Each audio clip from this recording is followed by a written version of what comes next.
आप मेरे सब प्यारे भाइयों को प्रेस दिलो। मैं आशा करता हूँ कि आप सब भी ठीक होंगे। हम फिर शाम का वचन पढ़ेंगे। इससे पहले छोटी सी एक प्रार्थना करेंगे। धन्यवाद धन्यवाद धन्यवाद हे जीवित और महान परमेश्वर प्रभु, ये तेरा अनुग्रह है कि प्रभु तूने अपने वचनों को इस पवित्र बाइबल के द्वारा लिख कर दिया, ताकि प्रभु हम इसे पढ़कर तेरे कार्य को प्रभु और तेरी महिमा को जान सकें। प्रभु मैं विश्वास करता हूँ प्रभु आज शाम का वचन हमारे जीवन में काम करने पाए, हमारे सवालों का उत्तर लेके आए। इसलिए प्रभु इसके पढ़े और सुने जाने पर प्रभु यीशु की आशीष हो, आमीन। आइए आज तारीख है 19 शाम के सुंदर समय हम पढ़ेंगे यजकेल की पुस्तक में से 11, 12 और 13 अध्याय। इस बाइबल रीडिंग के पढ़े जा और सुने जाने पर परमेश्वर की आशीष हो, आमीन। तब आत्मा ने मुझे उठाकर यहोवा के भवन के पूर्वी फाटक के पास, जिसका मुंह पूर्वी दिशा की ओर है, पहुंचा दिया। और वहाँ मैंने क्या देखा कि फाटक ही में 25 पुरुष हैं। मैंने उनके बीच अजूर के पुत्र जन्याह को और बनाया के पुत्र पलथ्या को देखा, जो प्रजा के प्रधान थे। तब उसने मुझसे कहा, हे मनुष्य के संतान, जो मनुष्य इस नगर में अनर्थ कल्पना और बुरी युक्ति करते हैं वे ये ही हैं। ये कहते हैं, घर बनाने का समय निकट नहीं, यह नगर हांडा और हम उसके मांस हैं। इसलिए हे मनुष्य के संतान, इनके विरुद्ध भविष्यवाणी कर। भविष्यवाणी। तब यहोवा का आत्मा मुझ पर उतरा और मुझसे कहा, ऐसा कह, यहोवा यो कहता है, हे इज़राइल के घराने, तुमने ऐसा ही कहा है। जो कुछ तुम्हारे मन में आता है उसे मैं जानता हूँ। तुमने तो इस नगर में बहुतों को मार डाला, वरन उसकी सड़कों को शवों से भर दिया। इस कारण प्रभु यहोवा यों कहता है, जो मनुष्य तुमने इसमें मार डाले हैं, उनके शव ही इस नगर रूपी हांडे का मांस हैं, और तुम इसके बीच में निकाले जाओगे। तुम तलवार से डरते हो और तुम पर तलवार चलाऊंगा। प्रभु यहोवा की यही वाणी है, मैं तुमको इसमें से निकालकर परदेशियों के हाथ कर दूंगा और तुमको दंड दिलवाऊंगा। तुम तलवार से मारकर भागोगे और तुम्हारा मुकदमा इज़राइल के देश की सीमा पर चुकाऊंगा। तब तुम जान लोगे कि मैं यहोवा हूँ। यह नगर तुम्हारे लिए हांडा ना बनेगा और ना तुम इसमें का मांस होगे। मैं तुम्हारा मुकदमा इज़राइल के देश की सीमा पर चुकाऊंगा। तब तुम जान लोगे कि मैं यहोवा हूँ। तुम तो मेरी विधियों पर नहीं चले और मेरे नियमों को तुमने नहीं माना, परंतु अपने चारों ओर की जातियों की रीति पर चले हो। मैं इस प्रकार की भविष्यवाणी कर रहा था कि बनाया का पुत्र पलथ्या मर गया।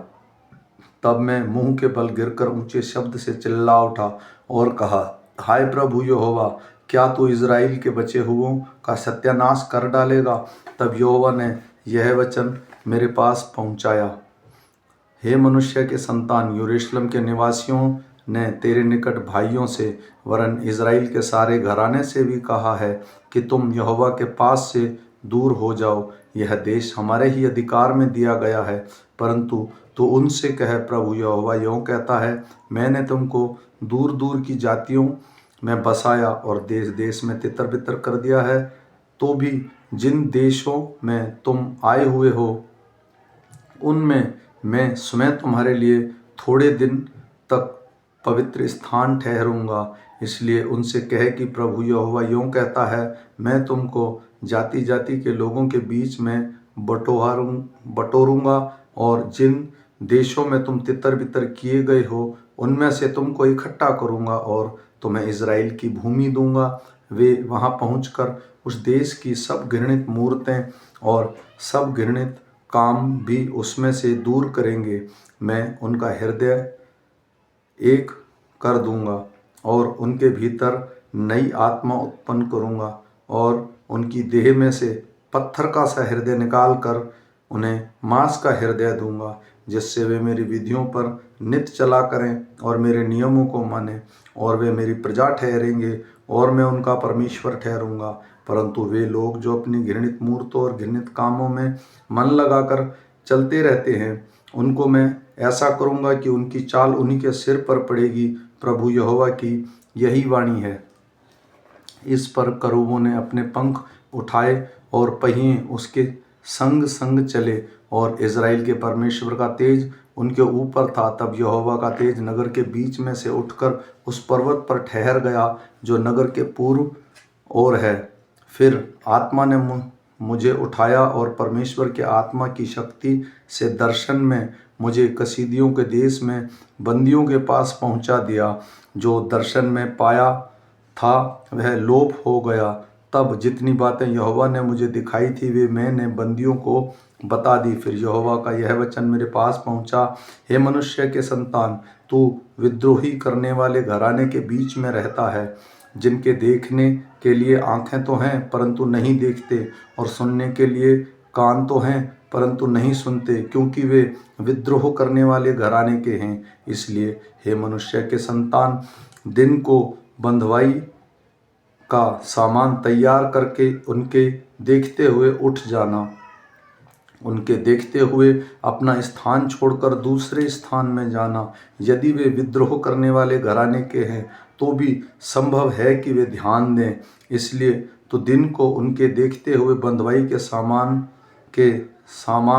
अपना सामान निकालना, और तब तू सांझ को बंधुआई में जाने वाले के समान उनके देखते हुए उठ जाना। उनके देखते हुए दीवार को फोड़कर उसी से अपना सामान निकालना। उनके देखते हुए उसे अपने कंधे पर उठाकर अंधेरे में निकलना और अपना मुंह ढांपे रहना कि भूमि तुझे ना दिखाई पड़े, क्योंकि मैं तुझे इज़राइल के घराने के लिए एक चिन्ह ठहराया है। उस आज्ञा के अनुसार मैंने वैसा ही किया। दिन को मैंने अपना सामान बंधुआई के सामान निकाला और सांझ को अपने हाथ से दीवार को फोड़ा। फिर अंधेरे में सामान को निकालकर उनके देखते हुए अपने कंधे पर उठाए हुए चला गया। सवेरे यहोवा का यह वचन मेरे पास पहुंचा, हे मनुष्य की संतान, क्या इज़राइल के घराने ने अर्थात उस विद्रोह करने वाले घराने ने तुझसे यह नहीं पूछा, यह तू क्या करता है? तू उनसे कह, प्रभु यहोवा यों कहता है, यह प्रभावशाली वचन यरूशलेम के प्रधान पुरुष और इज़राइल के सारे घराने के विषय में है, जिसके बीच में वे रहते हैं। तो उसे यह कह, मैं तुम्हारे लिए चिन्ह हूँ। जैसा मैंने किया वैसा ही इज़राइली लोगों से भी किया जाएगा। उनको उठाकर बंधुआई में जाना पड़ेगा। उनके बीच में जो प्रधान है वे अंधेरे में अपने कंधे पर बोझ उठाए हुए निकलेगा।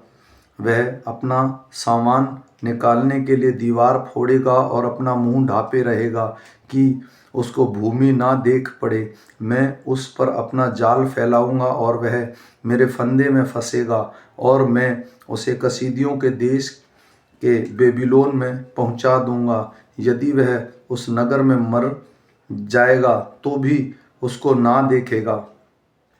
जितने उसके सहायक उसके आसपास होंगे उनको मैं, उसकी सारी टोलियों को भी मैं सब दिशाओं में तितर बितर कर दूंगा और तलवार खींचकर उनके पीछे चलाऊंगा। जब मैं उन्हें जाति जाति के बीच तितर बितर करूंगा और देश देश में छिन्न भिन्न कर दूंगा, तब वे जान लेंगे कि मैं यहोवा हूँ। परंतु मैं उनमें से थोड़े से लोगों को तलवार, भूख और मरी से बचाए रखूंगा, और वे अपने घृणित कामों को उन जातियों में वर्णन करेंगे जिनके बीच में वे पहुँचेंगे। तब वे जान लेंगे कि मैं यहोवा हूँ। तब यहोवा का यह वचन मेरे पास पहुँचा, हे मनुष्य की संतान, काँपते हुए अपनी रोटी खाना और थरथराते हुए और चिंता करते हुए अपना पानी पीना, और इस देश के लोगों से यों कहना कि प्रभु यहोवा यरूशलेम और इज़राइल के देश के निवासियों के विषय यों कहता है, वे अपनी रोटी चिंता के साथ खाएंगे और अपना पानी विस्मित के साथ पिएंगे, क्योंकि देश अपने सब रहने वालों के उपद्रव के कारण अपनी सारी भरपूरी से रहित हो जाएगा। बसे हुए नगर उजाड़े जाएंगे और देश भी उजाड़ हो जाएगा। तब तुम लोग जान लोगे कि मैं यहोवा हूँ। फिर यहोवा का यह वचन मेरे पास पहुँचा, हे मनुष्य की संतान, यह क्या कहावत है कि जो तुम लोग इज़राइल के देश में कहा करते हो, दिन अधिक हो गए और दर्शन भी कोई बात पूरी नहीं हुई। इसलिए उनने कहा, प्रभु यहोवा यूँ कहता है, मैं इस कहावत को बंद करूँगा और यह कहावत इज़राइल पर फिर ना चलेगी। तो उनसे कह कि वह दिन निकट आ गया है और दर्शन की बातें पूरी होने पर हैं, क्योंकि इज़राइल के घराने में न तो और अधिक झूठे दर्शन की कोई बात और ना कोई चिकनी चुपड़ी बात फिर कही जाएगी, क्योंकि मैं यहोवा हूँ। जब मैं बोलूँ तब जो वचन मैं कहूँ वह पूरा हो जाएगा, उससे विलंब ना होगा। परंतु हे विद्रोही करने वाले घराने, तुम्हारे ही दिनों में यह वचन कहूँगा और वह पूरा हो जाएगा। प्रभु यहोवा की यही वाणी है। फिर यहोवा ने यह वचन मेरे पास पहुंचा, हे मनुष्य की संतान, देख इज़राइल के घराने के लोग यह कह रहे हैं, जो दर्शन वह देखते हैं वह बहुत दिनों के बाद पूरा होने वाला है, और कि वह दूर के समय के विषय में भविष्यवाणी करता है। इसलिए तो उनसे कह, प्रभु यहोवा यूँ कहता है, मेरे किसी वचन में पूरे होने में फिर विलंब ना होगा, वरन जो वचन मैं कहूँ वह निश्चय पूरा होगा। प्रभु यहोवा की यही वाणी है। यहोवा का यह वचन मेरे पास पहुँचा, हे मनुष्य की संतान, इज़राइल के जो भविष्यवक्ता अपने ही मन में भविष्यवाणी करते हैं, उनके विरुद्ध भविष्यवाणी करके तू कह, यहोवा का वचन सुनो। प्रभु यहोवा यूँ कहता है, हाय उस मूढ़ भविष्यवक्ताओं पर जो अपनी ही आत्मा के पीछे भटक जाते हैं और कुछ दर्शन नहीं पाया। हे इज़राइल के भविष्यवक्ता, खंडरों में उसकी लोमड़ियों के समान बने हैं। तुमने दरारों में चढ़कर इज़राइल के घराने के लिए दीवार नहीं सुधारी, जिससे वे यहोवा के दिन युद्ध में स्थिर रह सकते। वे लोग जो कहते हैं यहोवा की यही वाणी है, उन्हें भावी का अर्थ और झूठा दावा किया, और तब भी वह आशा दिलाई कि यहोवा का यह वचन पूरा होगा, तो भी यहोवा ने उन्हें नहीं भेजा। क्या तुम्हारा दर्शन झूठा नहीं है, और क्या तुम झूठ मूठ भावी नहीं कहते? तुम कहते हो यहोवा की यह वाणी है, परंतु मैंने कुछ नहीं कहा है।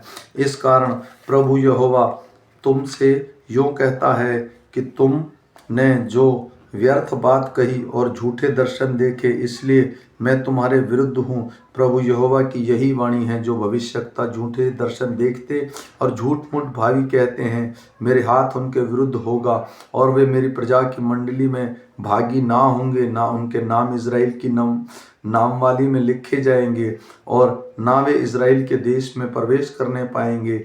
इससे तुम लोग जान लोगे कि मैं यहोवा हूँ, क्योंकि उन्होंने शांति दी, ऐसा कहकर मेरी प्रजा को बहकाया है, जबकि शांति नहीं। और इसलिए कि जब कोई दीवार बनाता है तब वह उसकी कच्ची लेसाई करता है। उन कच्ची लेसाई करने वालों से कह कि वह गिर जाएगी, क्योंकि बड़े जोर की वर्षा होगी और बड़े बड़े ओले भी गिरेंगे और प्रचंड आंधी उसे गिराएगी। इसलिए जब दीवार गिर जाएगी तब क्या तुम लोग यह ना कहोगे कि जो लेसाई तुमने की वह कहाँ गई? इस कारण प्रभु यहोवा तुमसे यूँ कहता है, मैं जलकर उसको प्रचंड आंधी के द्वारा गिराऊंगा, और मेरे कोप से भारी वर्षा होगी और मेरी जलजलाहट से बड़े बड़े ओले गिरेंगे, वे दीवार को नष्ट करें। इस रीति जिस दीवार पर तुमने कच्ची लेसाई की है उसे मैं ढा दूंगा, वरन मिट्टी में मिलाऊंगा और उसकी नींव खुल जाएगी, और जब वह गिरेगी तब तुम भी उसके नीचे दबकर नष्ट होगे, और तुम जान लोगे कि मैं यहोवा हूँ। इस रीति मैं दीवार और कच्ची लेसाई करने वाले दोनों पर अपनी जलजलाहट पूर्ण रीति से भड़काऊंगा, और तुमसे कहूँगा, ना तो दीवार रही और ना उसके लेसने वाले रहे। अर्थात इज़राइल के वे भविष्यवक्ता जो यरूशलेम के विषय में भविष्यवाणी करते और उनको शांति का दर्शन बताते थे, परंतु प्रभु यहोवा की यह वाणी है कि शांति है ही नहीं। फिर हे मनुष्य की संतान, तू अपने लोगों की स्त्रियों से विमुख होकर जो अपने ही मन में भविष्यवाणी करती हैं, उनके विरुद्ध भविष्यवाणी करके कह, प्रभु यहोवा यूँ कहता है, जो स्त्रियां हाथ से सब जोड़ों के लिए तकिए सीती और प्राणों का आहार करने की सब प्रकार की मनुष्य की आंखें ढांपने के लिए कपड़े बनाती हैं, उन पर हाय, क्या तुम मेरी प्रजा के प्राणों का आहेर करके अपने निज प्राण बचा रखोगी? तुमने तो मुट्ठी मुट्ठी भर जौ और रोटी के टुकड़ों के बदले मुझे मेरी प्रजा की दृष्टि में अपवित्र ठहराकर और अपनी उन झूठी बातों के द्वारा जो मेरी प्रजा के लोग तुमसे सुनते हैं, जो नाश के योग्य ना थे, उनको मार डाला, और जो बचने के योग्य ना थे उनके प्राणों को बचा रखा। इस कारण प्रभु यहोवा से यूँ कहता है, देखो मैं तुम्हारे उन तकियों के विरुद्ध हूँ जिनके द्वारा तुम प्राणों का आहेर करती हो, इसलिए जिन्हें तुम आहेर कर पकड़ करके उड़ती हो, उनको मैं तुम्हारी बाहों पर से छीनकर उनको छुड़ा दूंगा। मैं तुम्हारे सिर के बुर्के को फाड़कर अपनी प्रजा के लोगों को तुम्हारे हाथ से छुड़ाऊंगा, और आगे को वे तुम्हारे वश में ना रहेंगे कि तुम उनका आहेर कर सको। तब तुम जान लोगी कि मैं यहोवा हूँ। तुमने जो झूठ कहकर धर्मी के मन को उदास किया, यदि मैंने उसको उदास करना नहीं चाहा, और तुमने दुष्ट जन को हियाव बंधाया है ताकि वह अपने बुरे मार्ग से ना फिरे और जीवित रहे, इस कारण तुम फिर तो झूठा दर्शन देखोगी ना भावी कहोगी, क्योंकि मैं अपनी प्रजा को तुम्हारे हाथ से छुड़ाऊंगा। तब तुम जान लोगी कि मैं यहोवा हूँ। आमीन, फिर आमीन। ये शाम का वचन है, और मैं विश्वास करता हूँ जितने मेरे बहन भाई इस वचन को सुने और ये शेयर करें, जितने लोग प्रभु में आगे बढ़ना चाहते हैं, जितने लोग इस बाइबल के वचन को पढ़ना चाहते हैं, क्योंकि ये पवित्र बाइबल है, ये इसलिए दी गई है ताकि हम इसे पढ़ें। अगर हम इसे प्रतिदिन पढ़ेंगे तो हम 1 जनवरी से लेकर 31 दिसंबर तक हम 1 साल में ये बाइबल पूरी पढ़ लेंगे और हमें प्रभु की आशीष मिलेगी। फिर मिलेंगे सुबह के वचन के साथ 20 तारीख को। तब तक सबको प्रेज द लॉर्ड। आमीन। सबको प्रेज द लॉर्ड।